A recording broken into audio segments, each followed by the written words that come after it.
Got it? Para. Chala gaya joy de. Machaa.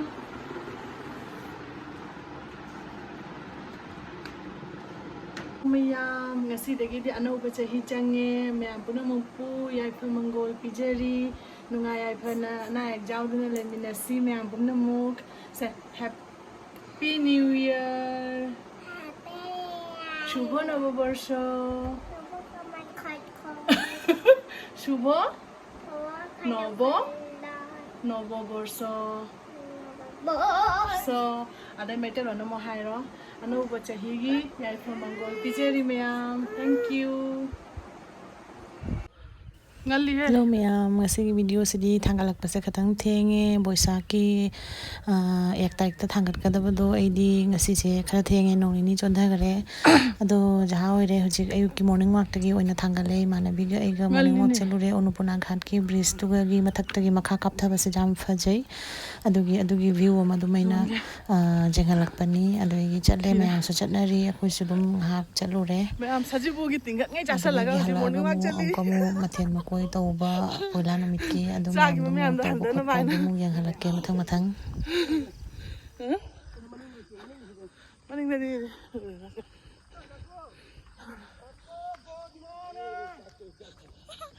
Hati dia good morning ku hai do.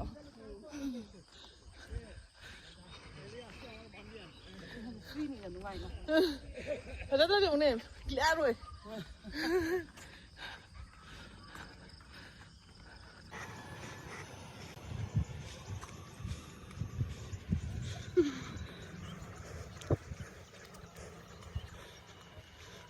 Ui biết mà sao tôn xa nó cho lúc kuti cái thầm nó lắm mình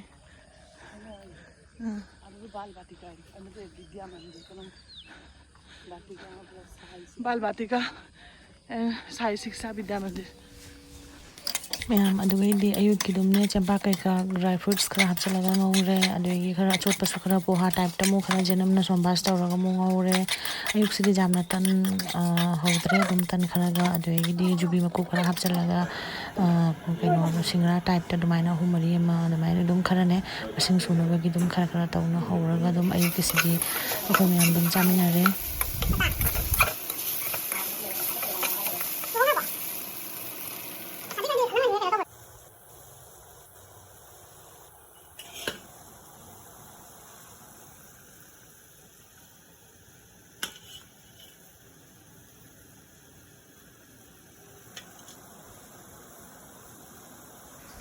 ma'am ngasi se ko tanung hongna khona sumaina ayuk kilo rak padane ko adogi di nga mung ongna khona tawrak padane khara thenge aduna kaino do laimang da katna khona taw khotpa khoramba matang do ambhaw yaudre aisu thengna office se chataba yadadana ko hijang mathena humari ka tawramaga ine mokta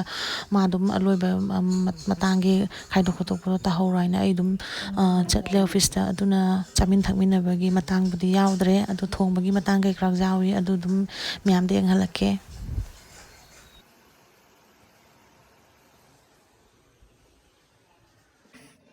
Nè mà xin người ta nghe nghe lên chạy đuôi cái tao nói thôi xin ba tao một đuôi cái tao ngay cái này một cái gì mà xin ngay là cái gì đấy cái gì nào ôi ngay là ủa là gì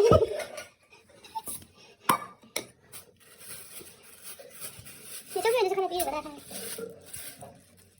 ôi mà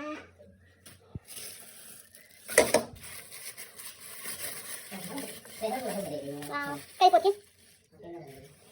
Có cái tàu này xì à, tiền đây cái nó cái tiền cái gì pura, test pun mulai lagi foto baru cakap ya. Bang ni kau siapa?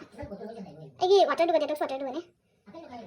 Kalau tomato alu thong tay, kalau mana dahi ke thong tay, nanti dahi nanti ini buk. Kalau cam lagi, am singa macam lah. Mau lihat tu cakap.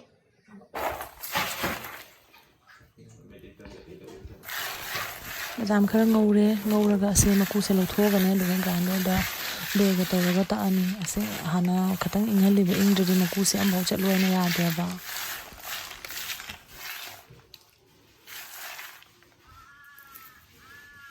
maku se lothok ta ni je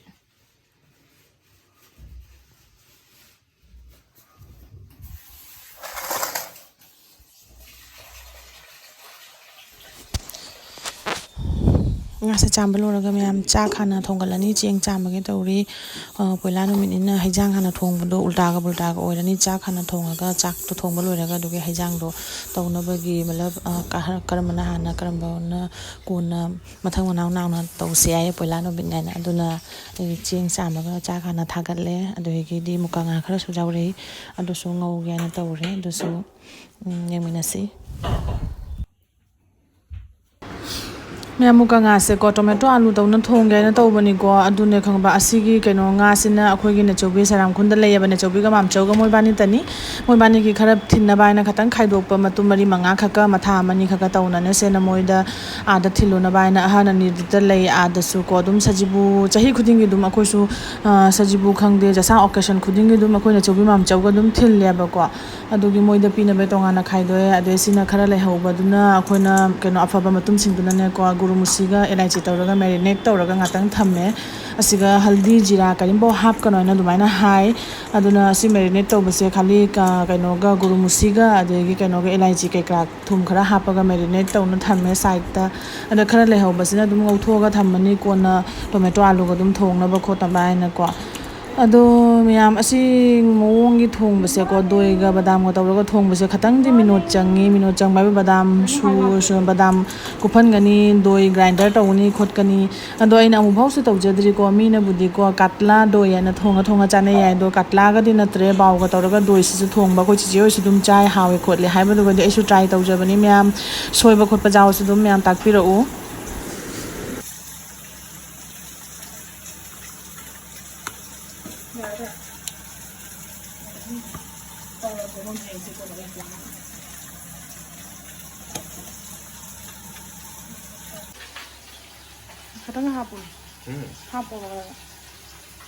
tawre miyam sumaina grind tawre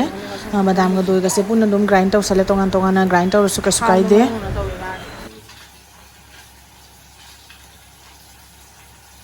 Sing ambo jawdre ko Kai di sini. Sing kira hapon ni kota do. Nang oleh hijang dah.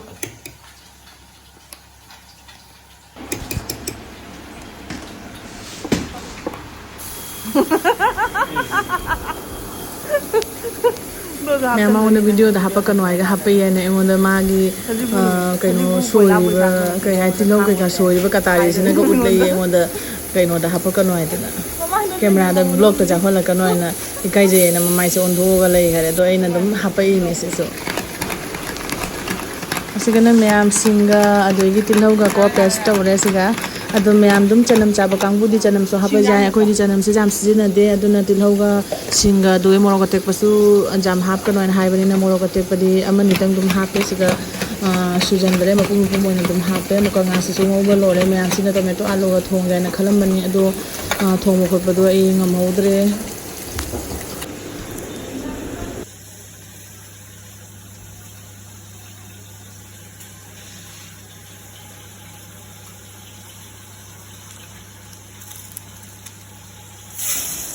Meyam hauna baina dry fruits khatang hapchalle ko adogi da kaino test patana tawraga sombas tawre tilauga adogi singa subado hapchalle asiloraga dry fruits khara hapchalani ngaha ngauraga adoi matungda doiga badam ga se hapaga mo ngaha ngauraga masala kaim thawai meyam huldi kaim thakte jira khatang thakani last de nga hapaga minute 5 mari rom boil tawraga dum yarani meyam minasi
ꯃꯌꯥꯝ ꯊꯥꯡꯖꯤꯡꯁꯤꯃ ꯃꯦꯠꯂꯅꯤ ꯇꯣꯉꯥꯟ ꯃꯣꯔꯣꯛ ꯇꯧꯔꯒ ꯑꯁꯤꯅ ꯑꯗꯨꯝ ꯑꯃꯦꯠꯄꯤ ꯑꯗꯨꯃꯥꯏꯅ ꯀꯪꯅ ꯑꯗꯨꯝ ꯃꯦꯠꯂꯅꯤ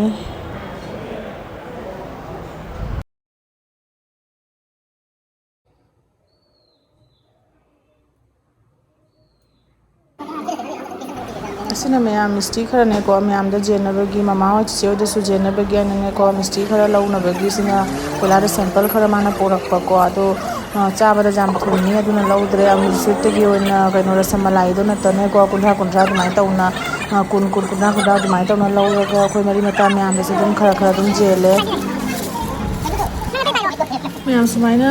ꯇꯧꯗꯅ ꯀꯣ ꯑꯣꯐꯤꯁꯇ ꯆꯠꯂꯦ ꯑꯌꯨꯛꯁꯦ ꯂꯣꯏꯔꯝꯃꯦ ꯂꯥꯏ ꯅꯨꯡ ꯈꯣꯏꯔꯝꯕ ꯈꯣꯠꯂꯝꯕꯗꯣ ꯑꯩꯁꯨ ꯌꯥꯎꯕ ꯅꯪꯍꯧꯗ꯭ꯔꯕꯅꯤꯅ ꯐꯣꯇꯣꯗꯣ ꯚꯤꯗꯤꯑꯣꯗꯨꯁꯨ ꯅꯝꯍꯧꯗ꯭ꯔꯦ ꯑꯗꯨꯅ ꯃꯌꯥꯝ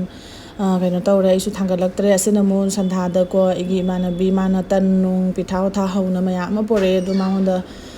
ꯀꯩꯅꯣ ꯇꯧꯔꯤꯅꯤ ꯑꯩꯁꯨ ꯃꯌꯥꯝꯗꯨꯒꯩꯗꯤ ꯃꯥꯗꯤ ꯑꯊꯨꯝꯕꯁꯨ ꯆꯥꯗꯦ ꯀꯔꯤ ꯄꯤꯖꯅꯦꯅ ꯈꯟꯅꯀꯣ ꯁꯃꯣꯁꯥ ꯂꯩꯍꯜꯂꯨꯕ ꯁꯃꯣꯁꯥꯁꯨ ꯐꯪꯉꯛꯇ꯭ꯔꯦ ꯑꯗꯨꯒꯩꯗꯤ ꯑꯗꯨꯝ ꯀꯩꯅꯣꯅꯦ ꯁꯦꯟꯋꯤꯁꯀ ꯑꯗꯒꯤꯗꯤ ꯀꯩꯅꯣꯒ ꯑꯗꯨꯝ ꯇꯧꯔꯒ ꯗꯣꯏ ꯀꯩꯀꯥ ꯇꯧꯔꯒ ꯄꯤꯖꯔꯦ ꯁꯤꯅ ꯃꯥꯅ ꯄꯣꯔꯛꯏꯅꯤ ꯁꯤꯅ ꯅꯤꯔꯃꯂꯥꯅ ꯄꯣꯔꯛꯄꯅꯤ ꯃꯥꯒꯤꯁꯤꯅ ꯑꯍꯥꯎꯕ ꯄꯤꯊꯥ ꯆꯦꯡꯒꯤ ꯇꯟ ꯑꯗꯩ ꯕꯣꯛꯐꯨꯜ ꯃꯌꯥꯝ ꯄꯣꯔꯛꯑꯦ ꯑꯁꯤꯅ ꯑꯩꯅ ꯃꯥꯒꯤꯅ ꯆꯥ ꯈꯔ ꯇꯧꯕꯤꯔꯦ ꯑꯗꯒꯤ ꯗꯣꯏ ꯇꯧꯔꯒ ꯑꯗꯨꯒꯩꯗꯤ ꯀꯩꯅꯣꯒ ꯇꯧꯅ ꯄꯤꯖꯔꯤꯅꯤ ꯁꯦ ꯑꯩꯈꯣꯏ ꯅꯦꯝꯕꯣꯛꯀ ꯐꯝꯅ ꯋꯥꯔꯤ ꯋꯥꯇꯥꯏ ꯁꯨꯅꯔꯤ ꯁꯪꯒꯤꯇꯥꯗꯣ ꯂꯥꯛꯑꯗꯤ ꯅꯨꯡꯉꯥꯏꯒꯗꯕ ꯑꯩꯅ ꯍꯥꯏꯕ ꯅꯤꯔꯃꯂꯥ ꯂꯥꯛꯀꯅꯤ ꯍꯥꯏ ꯂꯥꯛꯎꯗꯅ ꯉꯥꯛꯇꯪ ꯉꯥꯏꯅ ꯑꯗꯣ ꯃꯥꯅꯦ ꯐꯤꯒ ꯄꯨꯔꯥ ꯁꯦꯠ ꯂꯣꯏꯔꯦ ꯍꯥꯏ ꯂꯣꯏꯔꯒꯅꯦ ꯅꯣꯡ ꯆꯨꯕꯗꯨꯒ ꯃꯥꯅꯦ ꯍꯥꯏꯁꯤꯔꯥ ꯍꯥꯎꯕ꯭ꯔꯣ ꯍꯥꯎꯋꯦ ꯀꯅꯥ ꯁꯦꯝꯃꯤꯅꯣ ꯗꯣꯏꯗꯣ ꯅꯦꯅꯦꯅ ꯁꯦꯝꯃꯤ ꯔꯦꯗꯤꯃꯦꯗꯅꯤ ꯃꯆꯥ ꯔꯦꯗꯤꯃꯦꯗꯅꯤ ꯃꯍꯥ ꯑꯩꯅ ꯁꯦꯝꯃꯤꯔꯣ ꯀꯠꯂꯥ ꯗꯣꯏ ꯆꯥꯏꯗꯅꯀꯣ ꯃꯌꯥꯡꯒꯤꯗꯤ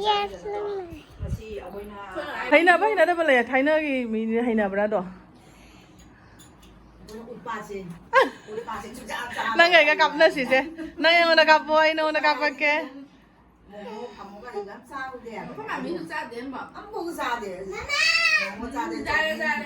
ꯑꯗꯨꯒꯗꯤ ꯑꯩꯈꯣꯏ ꯀꯔꯤ ꯀꯩꯅꯣ ꯆꯥꯎꯃꯤꯟ ꯃꯅꯤꯄꯨꯔꯗ ꯇꯥꯏ ꯃꯤꯖꯣꯔꯥꯝꯗ ꯇꯥꯏ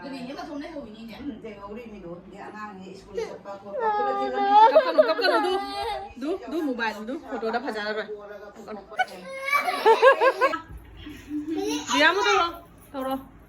ꯋꯥ ꯑꯪꯀ ꯇꯧꯔꯣ ꯐꯥꯁꯦ ꯇꯧꯔꯣ ꯐꯖꯅ ꯂꯥꯏꯟꯗ ꯂꯦꯞꯄꯨ ꯍꯥꯟꯅ ꯂꯥꯏꯟꯗ ꯂꯦꯞꯄꯨ ꯋꯥ ꯀꯦꯠꯋꯥꯛꯀ ꯆꯠꯄ ꯍꯩꯅꯦ ꯁꯦ ꯆꯠꯂꯣ ꯑꯪꯀ ꯅꯪꯃꯨ ꯆꯠꯂꯣ ꯋꯥ ꯃꯆꯥꯃꯨ ꯆꯠꯂꯣ slowly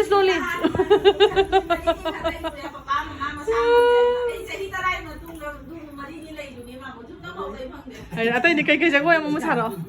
ꯐ꯭ꯂꯥꯏꯡ ꯀꯤꯁꯀ ꯇꯧꯔꯝꯃꯨ ꯅꯗꯤꯌꯥ ꯐ꯭ꯂꯥꯏꯡ ꯀꯤꯁꯀ ꯇꯧꯔꯝꯃꯨ ꯑꯩ ꯃꯣꯏꯕꯥꯅꯤ ꯑꯣꯏꯅ ꯇꯧꯅꯈ꯭ꯔꯦꯅꯦ ꯐ꯭ꯂꯥꯏꯡ ꯀꯤꯁ ꯇꯧ ꯍꯥꯏꯒ ꯍꯩꯔꯦ ꯎꯗ꯭ꯔꯦ ꯗꯣ ꯇꯧꯔꯦꯗꯅ ꯅꯪ ꯃꯨ ꯇꯧꯔ ꯈꯔ ꯊꯥꯞꯅꯗꯦ ꯂꯥꯛꯎ ꯑꯩꯁ ꯃꯥꯏ ꯄꯦꯝꯃ My name is Hairamu, Maminga Hairamu.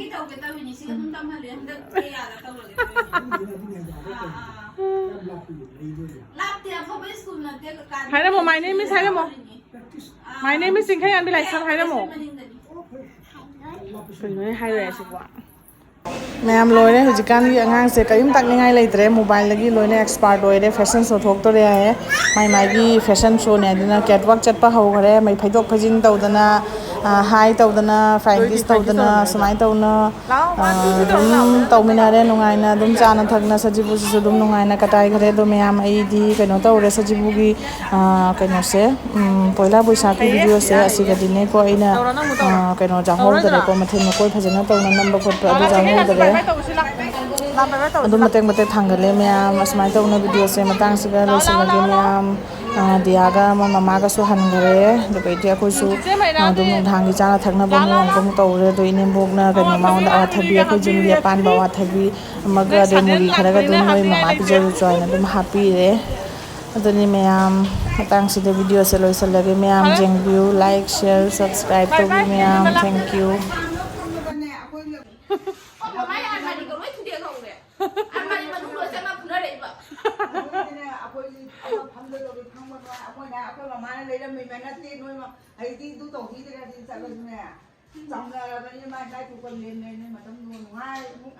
फजरी माइसे आइटम संगीता लो लाओ लाक्तरे